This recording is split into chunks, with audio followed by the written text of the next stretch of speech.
হবিগঞ্জে এনসিপির সমাবেশ শেষে কেন্দ্রীয় নেতাদের গাড়ি বহরে হামলা হয়েছে। এ ঘটনায় আহত হয়েছেন বেশ কয়েকজন নেতাকর্মী।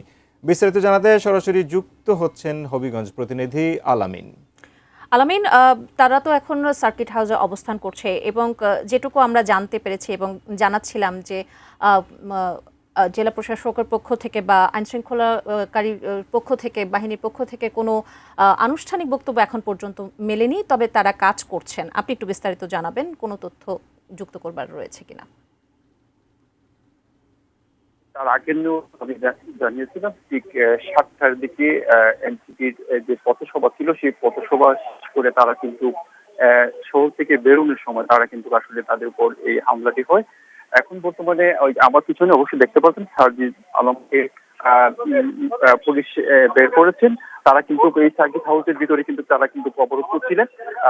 প্রথমে তারা কিন্তু তাদের গাড়িতে হামলা করার পর তাদেরকে কিন্তু তারা একটি ব্যাংকে গিয়ে তারা উঠেন। তারপর এই ব্যাংক থেকে পুলিশ তাদেরকে উদ্ধার করে এই সার্কিট হাউসে তারা নিয়ে আসেন।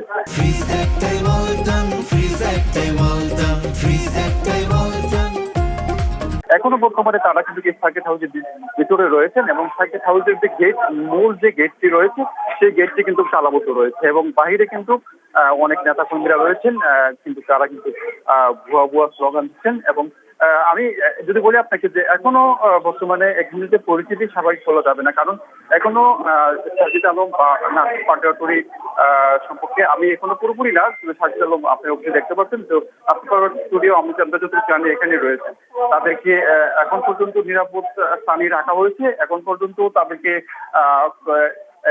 নাসির পাটোয়ারি এখন তিনি কিন্তু আহত হননি, তবে সার্জিস আলম কিন্তু তিনি কিন্তু একটি হাসপাতালে গিয়ে চিকিৎসা পেয়েছেন। এছাড়াও কিন্তু আমরা যতটুকু জানি যে এনসিবির আরো 10 জন আহত হচ্ছেন এবং বিশেষ করে যদি বলি আপনাকে এখনো ছাত্রদলের যে নেতা কর্মীরা তারা কিন্তু বাহিরে গেটের সামনে তারা কিন্তু ভুয়া ভুয়া স্লোগান দিচ্ছেন এবং পুলিশ যে এনসিবির এখানে কিন্তু জেলা সভাপতি এবং সেক্রেটারি তারা কিন্তু আহত হয়েছে আমরা যতটুকু জানছি। তার আগে থেকে বলেছিলাম যে এখানে যে যে উত্তেজনা ভাব এখন হয়েছে, তবে পুলিশ কিন্তু সর্বোচ্চ তারা চেষ্টা করে। এখানে কিছুক্ষণ আগে পুলিশ সুপার এসেছিলেন, পুলিশ সুপার এখনো বর্তমানে এখানে রয়েছেন।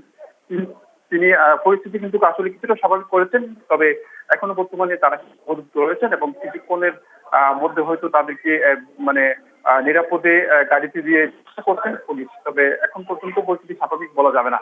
এবং আরেকটা জিনিস আমি আপনাকে বলে রাখি যে এই নিয়ে আসলে একজন সাংবাদিকও আহত হয়েছে আমরা যতটুকু জানতে পেরেছি। এবং বিশেষ করে পুলিশের পক্ষ থেকে এখন পর্যন্ত আসলে কতজন আহত হয়েছে এখন পর্যন্ত আসলে এখনো পুরোপুরি আসলে সেই তথ্যটা আমরা পাচ্ছি না।